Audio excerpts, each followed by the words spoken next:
एकत्र आणण्याचा आणि आपण बघतोय की इंदापूरमध्ये आणि एकूण या पालखी मार्गामधलं सगळ्यात सुबक असं सुबक हा शब्द यासाठी वापरतोय कारण लाल मातीच्या ग्राउंडवरती कदम महाविद्यालयाच्या या प्रशाळेच्या ग्राउंडवरती होणारं अतिशय देखणं असं हे गोल रिंगण असतं जिथं आता तुकाराम महाराजांची पालखी पोहोचते आहे. तुकाराम महाराजांची पालखी ज्यावेळी या रिंगण सोहळ्यासाठी पोहोचेल त्यानंतर पहिल्यांदा पालखी आपलं रिंगण पूर्ण करेल आणि त्यानंतर आपल्याला माहित आहे की प्रथेप्रमाणे भगवा पताका घेतलेली मंडळी, त्यानंतर टाळकरी, त्यानंतर विनेकरी, त्यानंतर तुळशी वृंदावन घेतलेल्या महिला या अगदी वायुवेगाने धावत असतात आणि सगळ्यात रोमांचकारी क्षण अगदी आपल्याला माहिती आहे की शेवटी येतो आणि तो असतो देवाचा अश्व या ठिकाणी जोपर्यंत फेरी पूर्ण करत नाही, जोपर्यंत धावत नाही तोपर्यंत रिंगण पूर्ण होत नाही.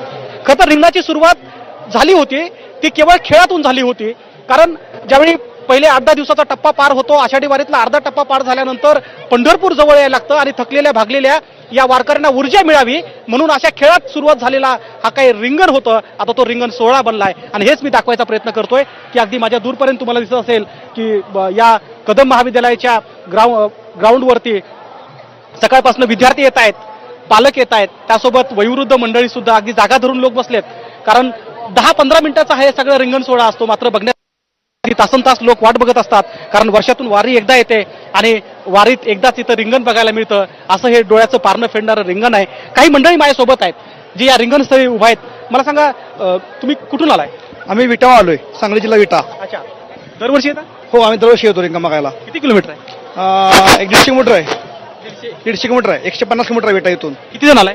आम्ही 10 जण आलोय. काय आजचा काय दिवस महत्व असतं? महत्व खरं तर आजचा जो नयन दृश्य असा जो रिंगण सोहळा आहे तो साक्षात सगळ्यांना बघण्यासारखा आहे. इतका खूप आणि चांगल्या पद्धतीने हा रिंगण सोहळा पार पडतो दरवर्षी इंदापूरमध्ये. तो बघण्यासाठी आम्ही विटा या शहरातून म्हणजे गोल्डन सिटी असं नाव आमच्या विट्याला आहे, सांगली जिल्ह्यामध्ये आहे, तिथून आम्ही 150 किलोमीटरहून हा खास रिंगण सोहळा बघण्यासाठी आम्ही दरवर्षी येतो. गेले 7 ते 8 वर्ष झालं आम्ही येतोय. मागील 1 वर्ष कोरोनातलं सोडलं तर आम्ही कंटिन्यू आम्ही 8 कायमस्वरूपी रिंगण सोहळा खास बघण्यासाठी येतो. काय वाटतं ज्यावेळेस रिंगण सोहळा तुम्ही बघता त्यावेळेस काय?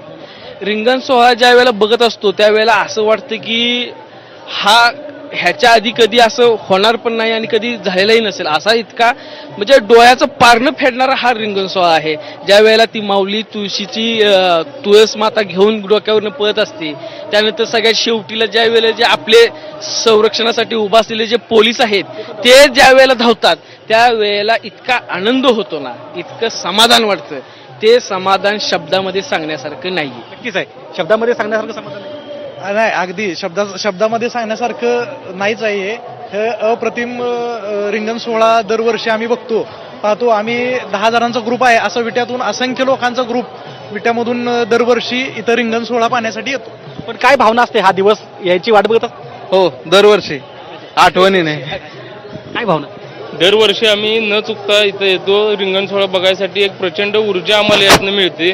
माझी आजी पणजी यांनी गोंदावलेकर महाराजांबरोबर सुद्धा वाऱ्या केलेल्या आहेत पंढरपूरच्या.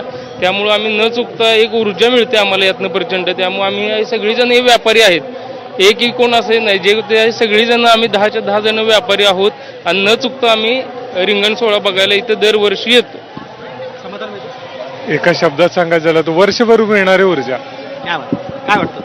एकदम छान वाटतं. बघताय आपण की ही सगळी मंडळी आणि मी तुम्हाला हे दाखवायचा प्रयत्न करतोय अगदी कशा प्रकारे आता मध्ये टाळकरी यायला सुरुवात झालेली आहे. टाळकरी यासोबत वेगवेगळे म्हणजे अगदी भगवा पताका घेतलेली मंडळी या ठिकाणी पोहोचत आहे आणि ही सगळी मंडळी ज्यावेळेस मध्ये पोहोचेल त्यानंतर रिंगणाला सुरुवात होईल आणि या रिंगण सोहळ्यामध्ये आपण बघतोय की कशा प्रकारे आता एकानंतर एक म्हणजे भगवा पताका घेतलेली मंडळी आहे, भगवा पताका घेतल्यानंतर तुळशी वृंदावन घेतलेल्या महिला, हे सगळे मंडळी जोपर्यंत या रिंगणामध्ये येत नाहीत, त्यांचे रिंगण पूर्ण करत नाहीत तोपर्यंत रिंगण पूर्ण होत नाही. मला सांगा काय सोहळा, रिंगण सोहळा कसा आहे?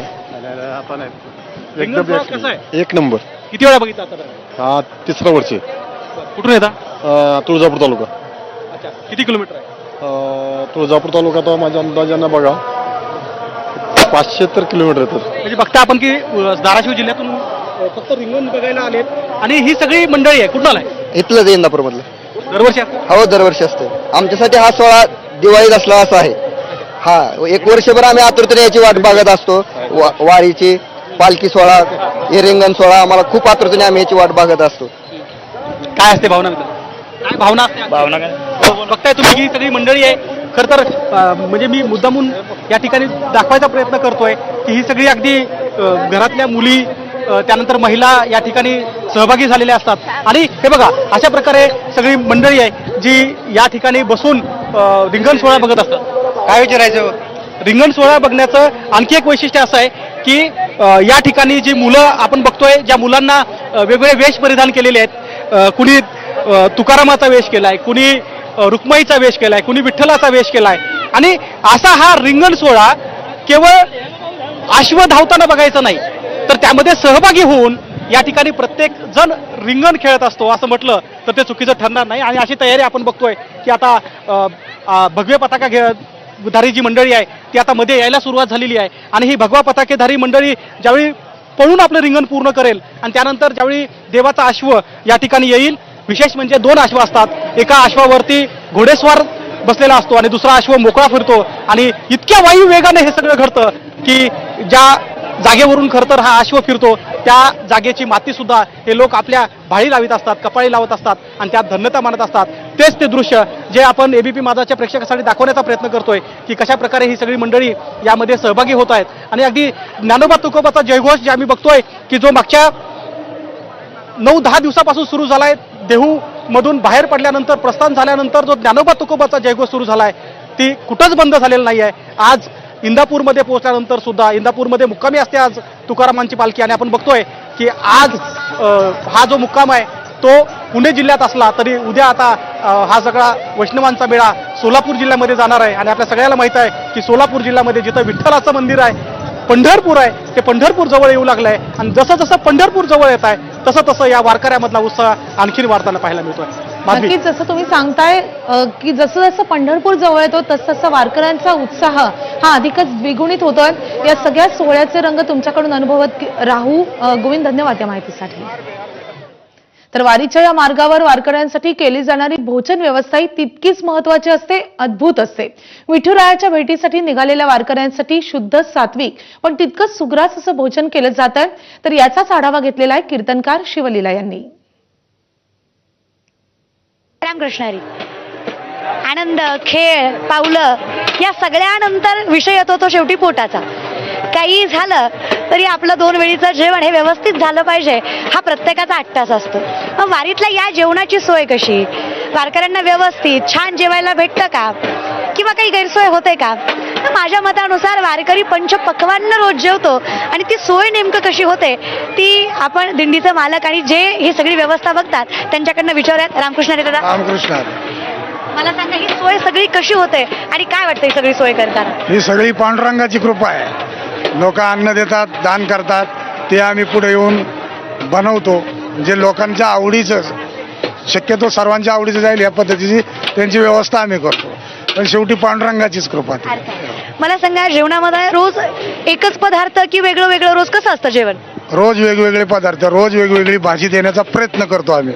आणि ज्याप्रमाणे आम्हाला तरकारी उपलब्ध होती त्याप्रमाणे आम्ही ती तरकारी आणून रोजची भाजी वेगळी कशी जाईल आणि ह्या माऊलींना त्याचा आनंद कसा घेता येईल याचा पुरेपूर आम्ही प्रयत्न करत असतो. अर्थात घरच्यापेक्षाही उत्तम, सुव्यवस्थितपणे आणि अगदी आनंदाने जेवण बनवलं जातं आणि तसंच वारकऱ्यांना वाढलं सुद्धा जातं. आपण बघतोय ही सगळी मंडळी आज आज काय बेत आहे? आज लापशी हा एक आयटम ठेवलेला आहे, चपाती आणि आपली एक शेवग्याची शेंग, राईस आणि त्याच्याबरोबर वरण असा बेत आम्ही ठेवलेला आहे. अर्थात पंचपक्वान्नच आहे. तुम्ही बघताय सगळा स्वयंपाक. म्हणजे हे वारकरी सुद्धा जे अर्थात वारीत चालतायत याच्यापेक्षा जास्त ते वारकरी चालतायत त्यांना आत्मीयतेनं जेव घालतायत. तुम्ही बघताय ह्या सगळ्या माय माऊल्या. आपण यांच्याशी बोलूयात एकदा. तर आपण वारकऱ्यांची ही सगळी भोजन व्यवस्था पाहिलेली आहे. आता जसजशी पंढरी जवळ येते तसतसं वारकऱ्यांच्या मनात नेमकी कशी घालमेल सुरू असते, नेमकं त्यांना काय वाटतं हे जाणून घेतलेलं आहे युवा कीर्तनकार शिवलीला यांनी. आपण पाहूयात. रामकृष्ण हरी.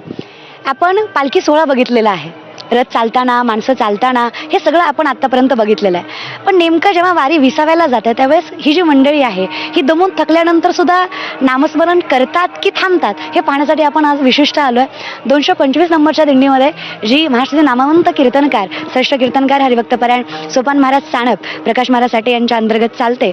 अगदी महाराष्ट्रामध्ये ज्यांचं मोठं नाव आहे. माणसं बरीच म्हणतात की कीर्तनकार मंडळी फक्त वारी करायला सांगतात का वारी करतात सुद्धा. त्यांच्यासाठी हे मूर्तिमंत उदाहरण आहे की महाराष्ट्रातील नामवंत कीर्तनकार, तुम्ही तिकडे बघू शकता, संतोष महाराज बनवे असतील, गणेश महाराज जटळे असतील, राधाशिव महाराज असतील, ही सगळी महाराज मंडळी, वणीदादा असतील, त्यानंतर महाराज असतील, ही सगळी श्रेष्ठ आणि ज्येष्ठ कीर्तनकार आहेत जी हरिभक्तपरायण सोपान महाराज सानप यांच्या दिंडीमध्ये चालतात. जे लोकांना सांगतात की वारी केली पाहिजे, अगदी त्याच पद्धतीने ती वारी करतात सुद्धा. आपण वारीचा नित्यक्रम आणि त्या वारीचं वैशिष्ट्य हरिभक्तपरायण सोपान महाराज आणि प्रकाश महाराजांना विचारूयात. रामकृष्ण हरी. रामकृष्ण हरी. प्रथमतः मी सांगतो तुम्हाला की तुम्ही असं म्हटलात की वारी सांगितली पाहिजे का वारी केली पाहिजे, तर वारी हा सांगण्याचा विषयच नाही, वारी हा अनुभवण्याचा विषय आहे. म्हणून आजच नाही तर जेव्हा आम्ही लहान होतो तेव्हापासून मला जेवढं वय आहे तेवढं 1 वर्ष सोडलं तर तेवढ्या वाऱ्या माझ्या सोहळ्यामध्ये आहे. मागच्या वर्षीचा तर असा अनुभव आहे, वारीवर किती निष्ठा, किती प्रेम आहे. मागच्या तुकोबारायाच्या प्रस्थानच्या दिवशी मला मुलगा झाला, तरी पण मी वारी सोडून घरी गेलो नाही. तुकोबारायांचं प्रस्थान केलं, माऊलीचं प्रस्थान केलं, पुण्यापर्यंत पायी दिंडी पोहोचवली आणि पुण्याच्या दुसऱ्या मुक्कामाला फ्लाईटनं नांदेडला जाऊन मुलाला भेटून पुन्हा वारीत सामील झालो. एवढी वारीवर निष्ठा आहे. अर्थात आणि मुलाचं नाव पण श्रीहरीच ठेवलंय. प्रस्थाना दिवशी म्हणजे श्रीहरी चालले पोटी. आणि अर्थात हे वारीचं वैभव आहे. आमचे प्रकाश महाराज साठे अख्ख्या महाराष्ट्राला माहीत आहेत. ह्या वारीचा नित्यक्रम मला सांगा, सकाळपासून संध्याकाळपर्यंत ही वारी चालते कशी? ही वारी जी सकाळपासून संध्याकाळपर्यंत चालते, वारीबद्दल एकच आहे की आहे त्या परिस्थितीमध्ये आनंदी कसं राहावं हे शिकवणारी ही वारी आहे. म्हणजे इथं ही मंडळी आज गाडीच्या खाली सुद्धा उतरत नाहीत. AC मध्ये बसणारे सगळे मंडळी 2 पावलं जरी चालायचं म्हणलं तरी हे चालू शकत नाहीत. आणि ही मंडळी आज प्रवास करून, आजचा 20-22 किलोमीटरचा प्रवास आहे तरडगाव ते फलटण. मी एवढा प्रवास करून सकाळी उठल्याच्या नंतर 4ला उठावं लागतं. नंतर उठल्याच्या नंतर आपलं सगळं विधी उरकून त्यानंतर भजन करत करत करत आपण जिथं जेवण आहे तिथं जेवण करून भजन करत करत करत ही दिंडी इथपर्यंत येते. बरेच लोक म्हणतात की वारीच्या वाटेवर बरेच लोक बिस्किटं घे, चॉकलेट घे, पण एकमेव असे की आमची दिंडी आहे किंवा अनेक निष्ठावंत वारकरी असे की ते कुठलंच काही घेत नाहीत. भजन सोडून भजनाच्या बाजूला 1 मिनिट सुद्धा जात नाहीत. आणि जिथं आपली विसावा आहे त्या ठिकाणी जेवण वगैरे केलं जातं आणि आनंद वारी असं आपण याला म्हणतो. आणि इथं वारीमध्ये आल्याच्या नंतर सगळ्यात महत्त्वाचं एकच आहे की तुम्ही कोण आहात आणि कुठून आलात आणि किती तुमचा मोठेपणा किती, तुमची प्रसिद्धी किती.